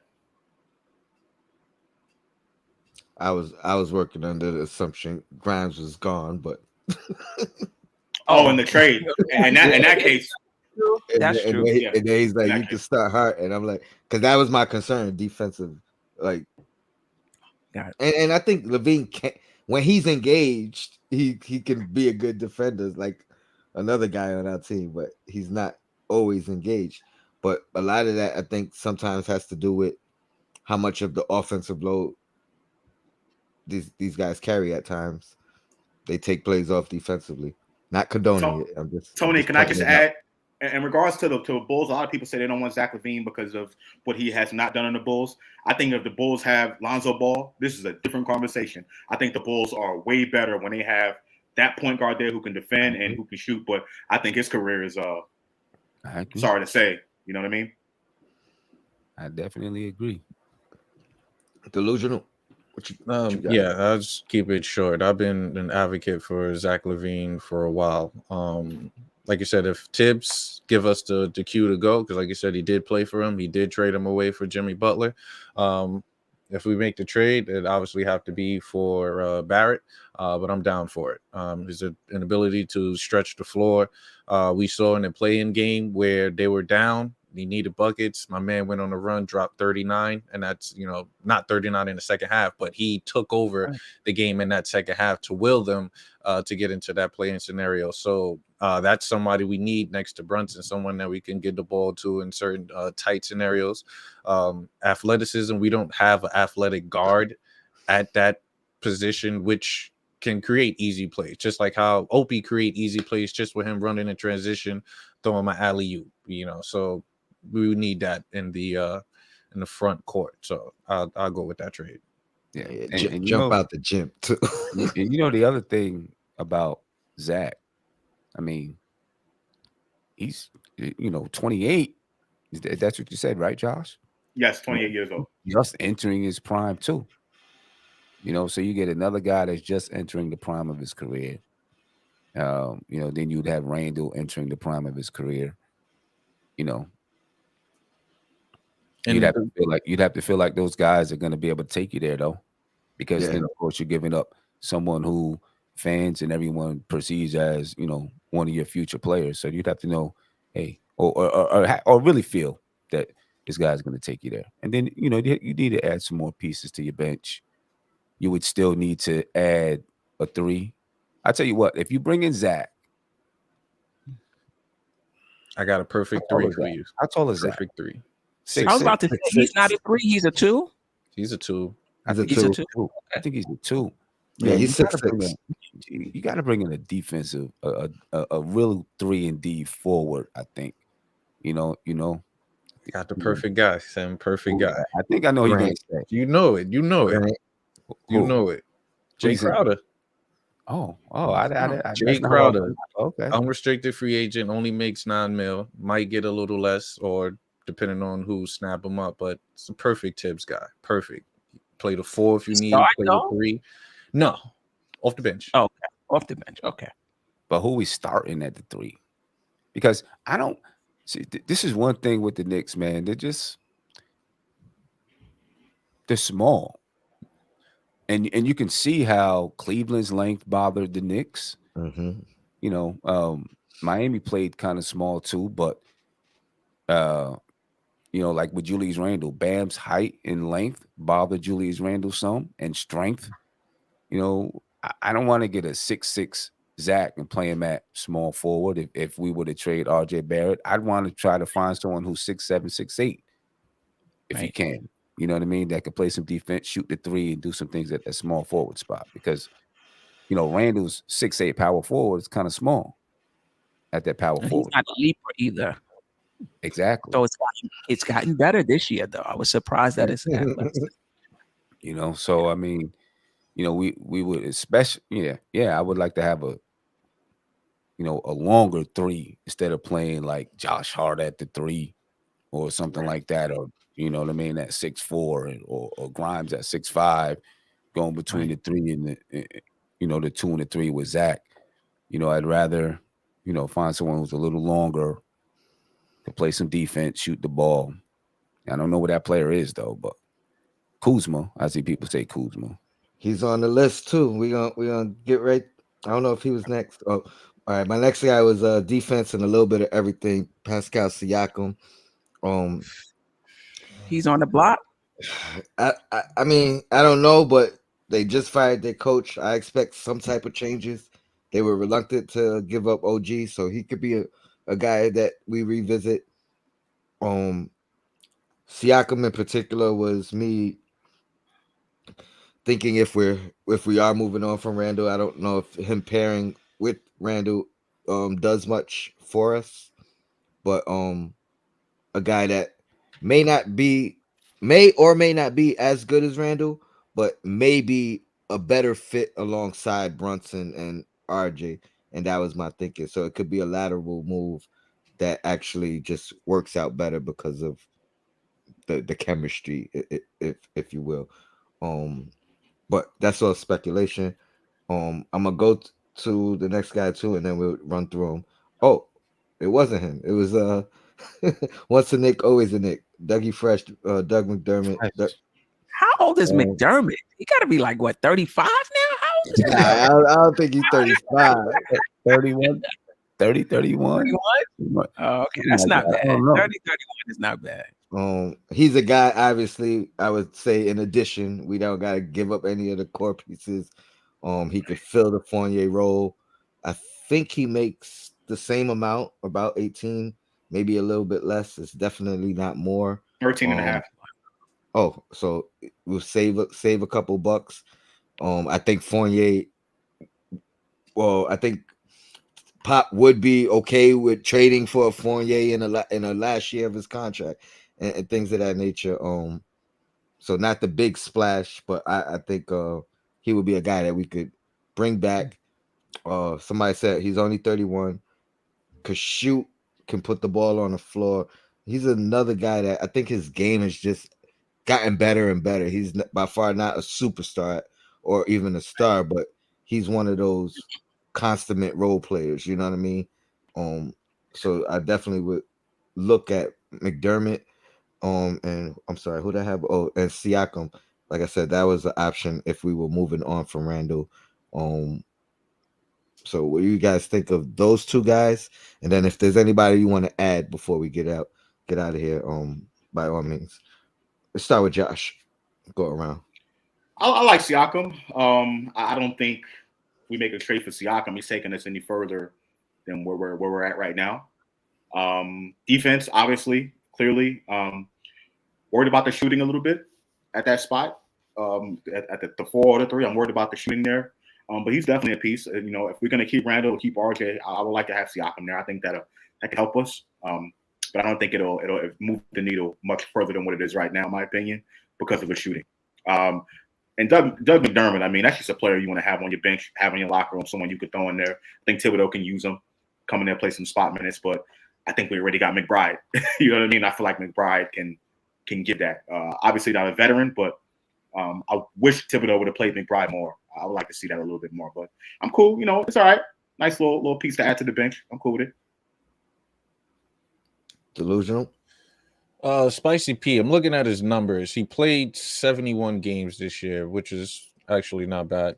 24 points, 5 assists, 48 from the field goal. So that was intriguing for me, was that 48%.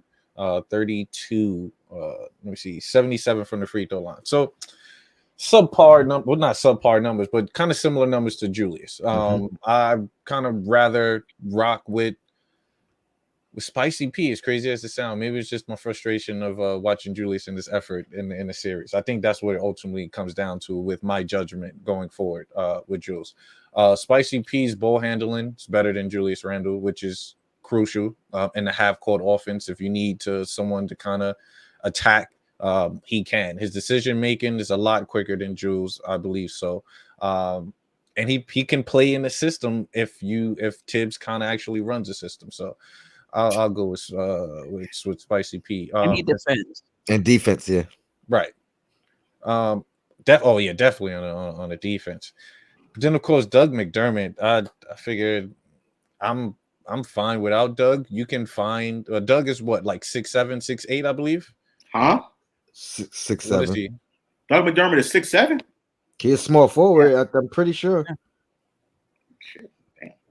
So, but how is he on a defensive end? We had him for what, a year? Was it a year we had Doug? And early in his career, though. Early, and I think he's. Remember how I labeled Fournier a scrappy? I think he's a little bit more scrappy than Fournier, but just a little bit more. For me, with that, I'm like, target. I would rather draft a fresh young 6'8" guy that can shoot out of college, kind of develop and gain from there, rather than take the Dougie McBuckets route, because he'd take up more salary, where that salary could go to someone that we actually going to put on the floor. Then of course you can draft. Hey, before I get to Yusin, I do want to make a correction, because I've been saying keeping Rose was a foregone conclusion, because we won't have that salary cap to use if we don't pick up his option. So the truth is, if we don't pick up his option, we will have the mid-level exception available to use, which is 12.5 million. If we pick up the exception, pick up the option, we won't have that mid-level exception to use, but we'll be able to use him in a trade as salary filler at 15 million. So it's something that the front office will have to decide which direction to go, the 12.5 mid-level, or having him under contract as a salary filler. I thought you only lost the mid-level if you was in the second apron. If you become a tax-paying team, you don't get the mid-level? Yeah. I don't think No? you do. You I don't. don't think you do. Wow. Or it becomes a different it's not mid-level, it's a different exception for a smaller amount. So instead of 12.5, you probably get like 7 point something. Yes. You know what I mean? Okay. On Okay. actually, I think it's called the taxpayer exception. The taxpayer exception. I think that's what it's called. So yeah, that changes things. I'm not sure how Josh Hart factors into that. I'm pretty sure what I heard was we can sign Josh Hart and still have that mid-level exception if we don't resign Rose. Yeah, we'll have to let Rose walk because And then we won't be able to tax. Yeah. So, and another thing I think that might happen is Josh Hart opts in to his contract and we extend him, and the extension won't kick in until the following year. So we kind of save if he signs a 4-year, 80 million, but picks up his option, it won't kick into the following year, and we'll save a couple of million this year, as opposed to start him at 20 million this year. So a couple of things we gotta look for. Sim, what's your thoughts? Doug McDermott, Siakam. I mean, with Siakam, I think mostly it's a lateral move. I don't know if he takes us past the second round of the playoffs, right? By just making that move with Randle for Siakam. I don't know if that, takes you. I think he would be a little better defensively.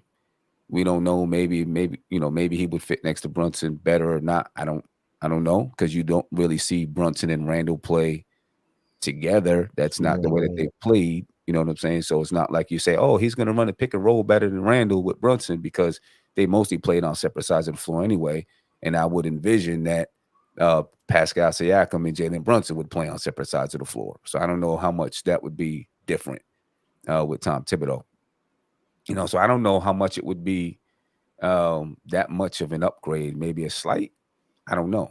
You look at the Raptors this year, you had a guard, not like, I guess, Fred VanVleet's a good guard, tough guard. You got Pascal Siakam. You had a guy like OG out there. I mean, kind of like having Brunson, RJ, and Pascal, and, where they end up this year. You know what I'm saying? And obviously, I know it's more than that. So I don't know how much that elevates you, in my opinion. If I'm going to move Randle, I want to know that I'm getting a guy that's definitely elevating my team. That's what I would be looking to do. As far as Dougie, I always liked Doug McDermott. You know what I mean? Always liked him. I wouldn't mind him being here. I think he's a guy that can shoot the ball. Seems to be a pretty heady player. Used to be able to go back door with Kyle O'Quinn. You know what I'm saying? There was money on that connection there. We was running a triangle then. Yeah. Now he'll have Hartenstein though. You know what I mean? Hartenstein find him on them. So I mean, that could be something. But where I think the Knicks should be looking this year, really, obviously you're going to be looking for, if you can find the one player that can take you there, I think you're looking for that, right? But I think where the Knicks should be going is a 3-man, a wing player that can defend, shoot, and help handle the ball. Right. And then, you know, I hate to say it because I like what Mitch has done, but we need a center that can shoot. I feel like we got to have someone who can give you some kind of something. Some kind of something.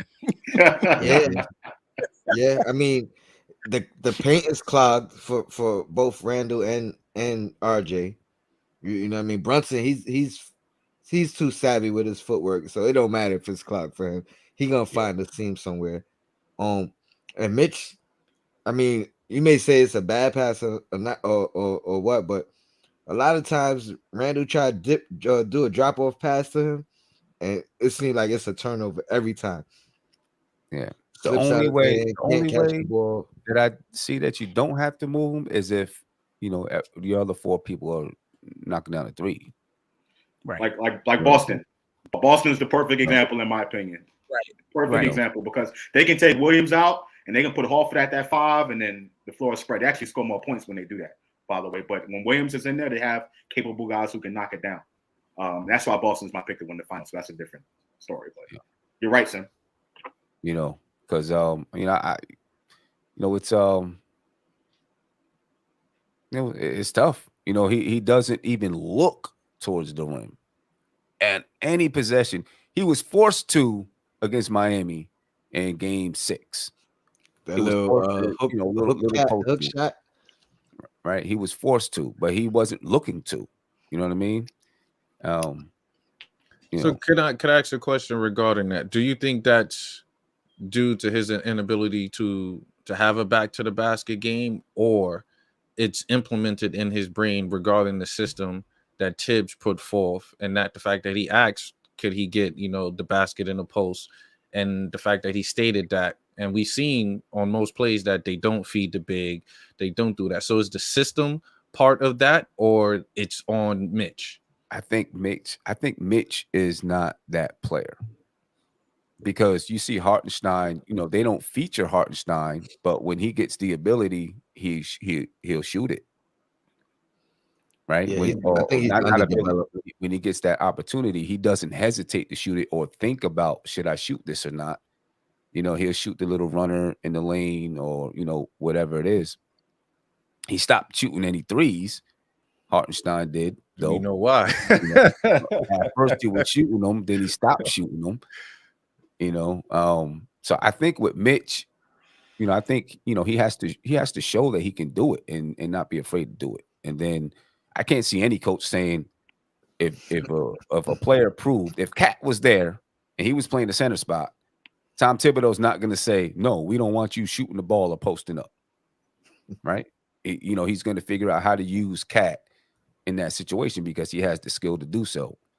You know, so I think a lot of it has to be on Mitch to improve his game in that part. Yeah, You know, because it has to become a strength for Tibbs to say, all right, I'm like, let's a hook shot? That's all I'm asking for. A hook? Give me a hook at least. Right. And Jay said, let's not forget what Mitch did against Cleveland. That's all fine and well. He did great against Cleveland. I love what the Knicks don't get out of that series without Mitchell Robinson. No doubt about it. You know what I'm saying? I believe that because he was there for every offensive rebound and all of that. But the Knicks were better than Cleveland. And they weren't better than Miami. They needed more against Miami. You know, and I'm not saying Mitchell Robinson is the sole reason, Right. You know, but I feel like just if you still have Randall, you need more to spread the floor out. If you got Randall and RJ, you know, you got the squad that you have here. I think you need more to spread the floor out. And then at the 3 spot, just I don't know if I don't think Grimes or Hart has proved to be the consistent one. I think you need somebody that's consistent out there. I don't know where you get it, and if I'm asking for too much, you know, you know what I mean. I don't know where you get it, but I'm going with when Queen said we asking too much of Grimes in his second year. I think I didn't see it before she said it, but you know, I'm hoping, you know, maybe year 3, year 4 it might take, but I'm hoping year 3 he shows like a nice jump. You know what I mean? Not a finished product, but a nice jump. I don't think we can wait for it though. I think we got to bring in a perimeter shooter, and if he becomes that, it's a nice problem. That's fair. It's a nice problem to have. You can never have too many shooters. Right. So I wouldn't even consider it a problem. I think that would be great. Not in this Yeah, league. that's a good point too.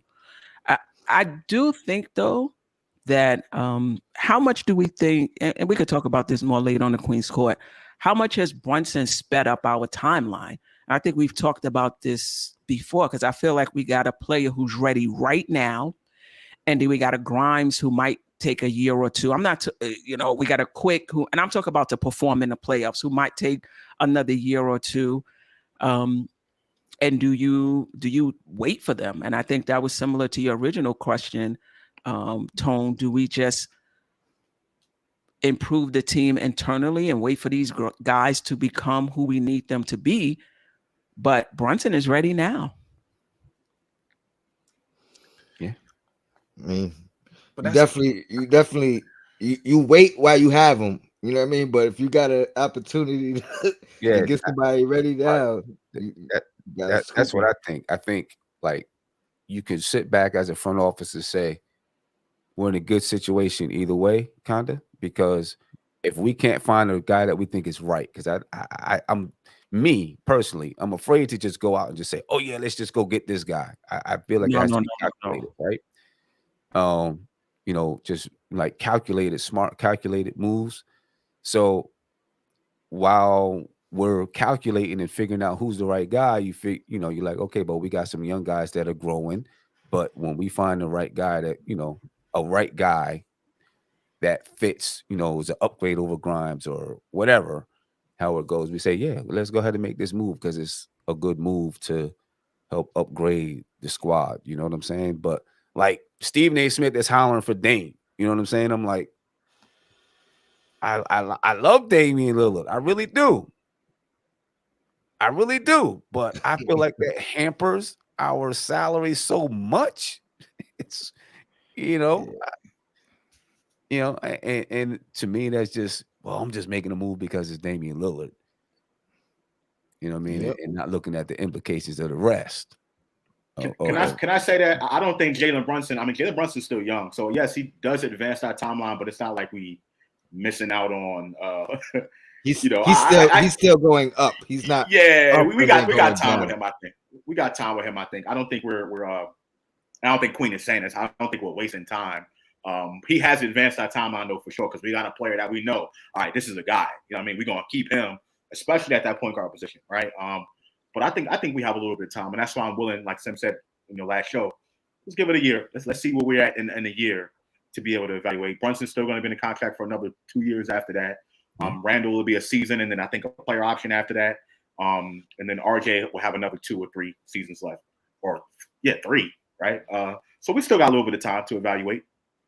We don't necessarily have to make a move now, in my opinion. I don't think we have to. But if it's there, we got the pieces to do it for sure. Yeah, that's what I was gonna say. Well, what's another 3 years then? No. I'm just saying we got a little bit of time. Like Brunson advances our timeline, but he's still young, a fairly young player, 25 years old, I think, which surprises me because his brain is like 35, 45. You know but for the people in the chat, I think saying he has time doesn't mean you're not still trying to build your team, right? Yeah.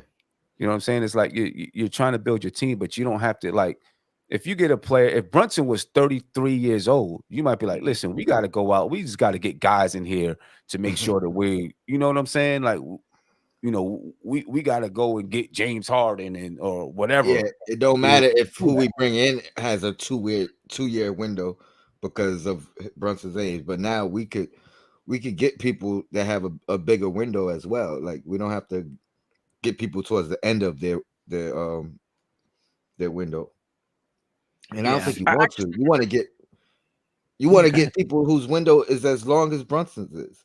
So if you think Brunson has a 5-year window, you don't want to get somebody with a 2-year window. You know what I mean? You want to get somebody with a 5-year window as well.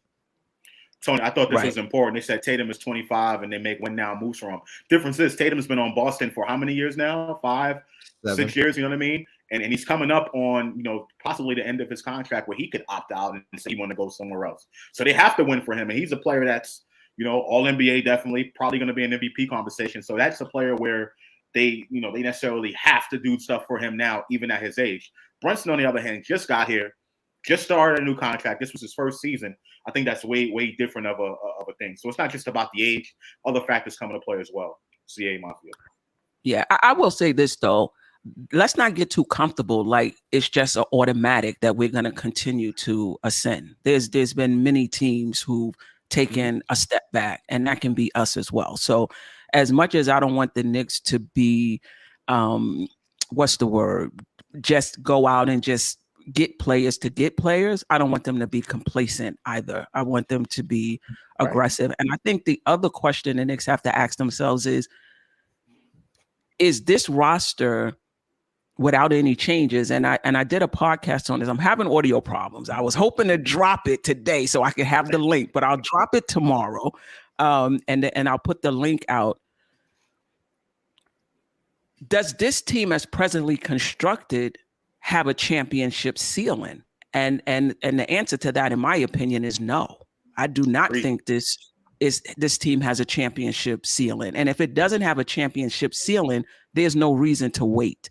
If you can make moves, like there's no reasons to sit here and wait and see if this number 1 draft pick we got is going to become who we thought he was going to become. I just don't think we have those types of players on this team. I think we have really good rotation players, and we're going to have to bring in play so that we can move these guys down in the pecking order, because there's no reason why we should be depending on a Grimes, maybe an IQ. I think IQ has been here, long enough perhaps to depend on him some, but there's no reason why we should be dependent on these guys. So if you feel like this is a team with a championship ceiling, then you make changes around the edges and you allow these guys to grow and come into their own. But if you don't think this team has a championship ceiling, which I don't, I'm not going out there just being risque. Don't get me wrong. But I'm being aggressive. I mean, I see. I think they should always be aggressive, because even when you're a championship level team, other teams are coming up, right? But like for me, because Brunson is 26, I feel like we can say let's add another 26, 27-year-old to this roster. I don't know if we have to go out and find someone that's 32 or 33. You know what I'm saying? We can bring in. Okay, you know what? This guy is 26 years old.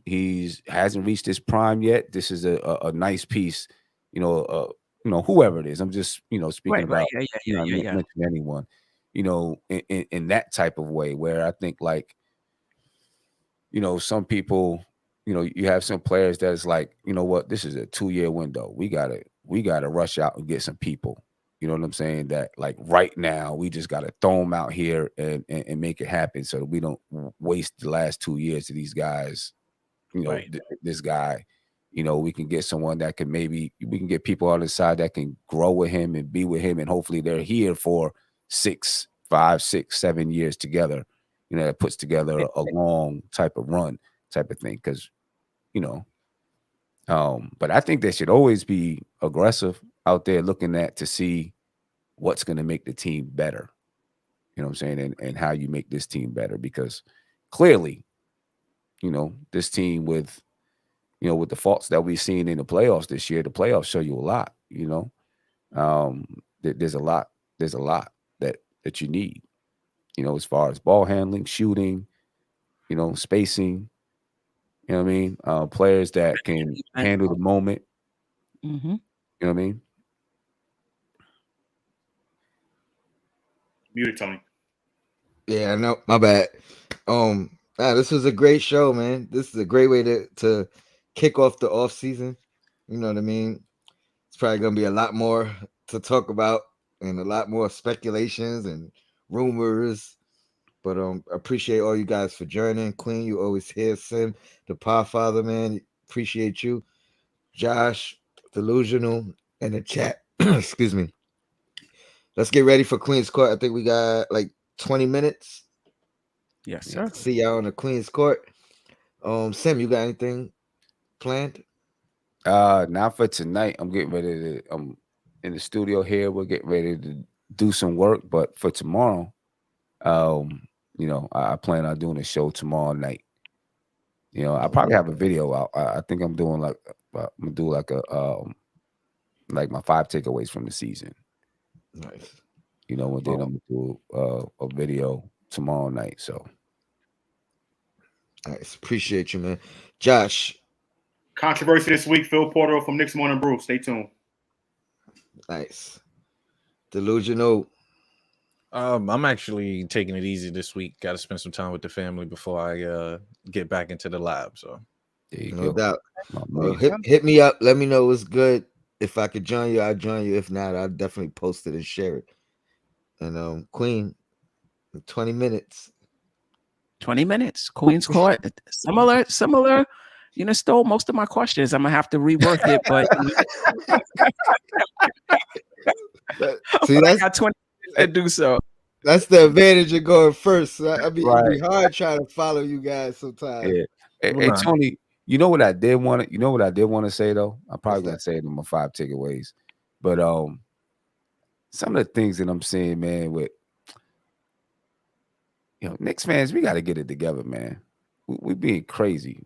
We doing wild stuff that, listen, if to debate Randle and whether or not he should be on his team is warranted. It's fair, yeah.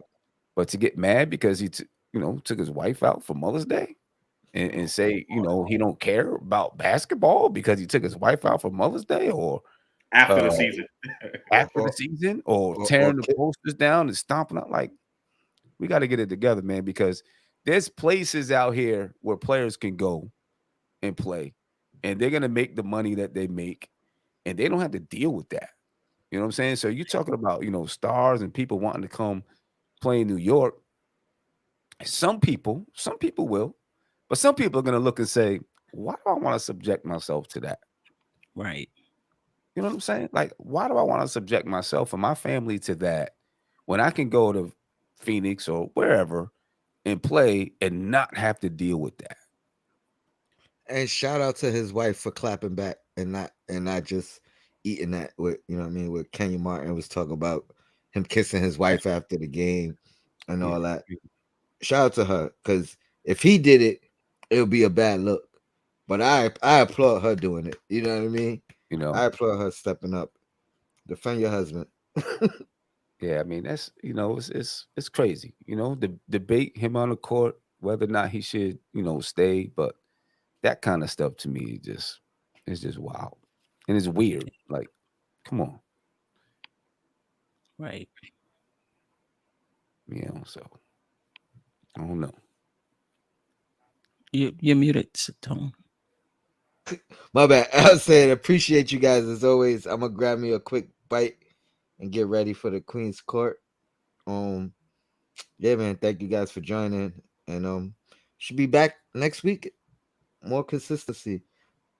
Look out for more NBK fam events and things too. We working on some things. Yeah, no doubt. Yeah, no doubt. All right.